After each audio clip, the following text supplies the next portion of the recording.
2029 सुधा चलिबो bullet train रेलमंत्री देले सूचना। भारत में गड़िब प्रथम बुलेट ट्रेन रेलमंत्री अश्विनी वैष्णव एक वीडियो शेयर कर सूचना देछंती।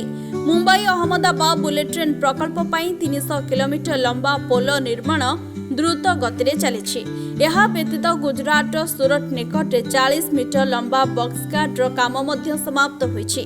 रेल मंत्री व्यतीत राज्य परिवहन मंत्री किछि फोटो एवं सूचना शेयर करछंती।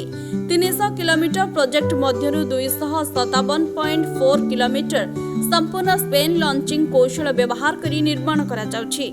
एही समय मध्यरे अनेक नदी बंध स्टील और पीएससी बंध एवं स्टेशन कोठा मध्य निर्माण करा जाइछि। वर्तमान सुधा प्रकल्प रे 383 किलोमीटर पियर निर्माण सैलानी। द्रुत गति में 401 किलोमीटर फाउंडेशन एवं 326 किलोमीटर गार्ड कास्टिंग काम आगू बढ़ुछि। बुलेट ट्रेन रूट रे मोट 12टी स्टेशन निर्माण कराजिबो बोली सूचना मिली। सूरत रे भारतर प्रथम बुलेट ट्रेन स्टेशन प्रस्तुति अंतिम पर्याय पहुंची एवं अन्य काम युद्धकालीन भित्तिरे शेष हेबाकु जाउछि।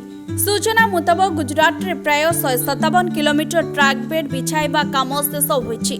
आशा करा जाउछि जे बुलेट ट्रेन रो परीक्षामूलक चलाचल आसंता वर्ष आरंभ होई पारे। 2029 सुधा संपूर्ण सेवा उपलब्ध हेबो बोली लोके आशा करछंती। रेल मंत्री कहछंते भारत रे प्रकल्प रे व्यवहृत अधिकांश जिनिस भारत रे ही निर्मित हेउछि।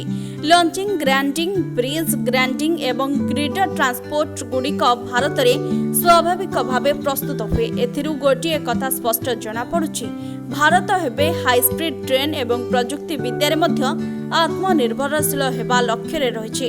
संपूर्ण स्पेन प्रजुक्ति विद्या जोगु निर्माण 10 गुण वृद्धि पाइछि। प्रत्येक स्पेन गार्डर ओजन प्राय 970 टन रहिछि। या सहित शब्द ह्रास करिबा पई viaduct उभय पार्श्वे 3 लाख अधिक शब्द प्रतिबंधक स्थापन करा जाइछि। महाराष्ट्र एवं गुजरात मध्य बुलेट ट्रेन पई स्वतंत्र डिपो निर्माण होई पारे। जदि सबु किछि एइपरि हुए तेबे आसंता वर्ष आरंभ रे जापान रो शिंकानसेन ट्रेन रो कोच आसी पारंती। 2026 अगस्त मास सुधा सूरत एवं बिलीमोरा मध्य बुलेट ट्रेन चलिबार सूचना रेल मंत्री अश्विनी वैष्णव दैछंती। Bureau report news alert 24x7।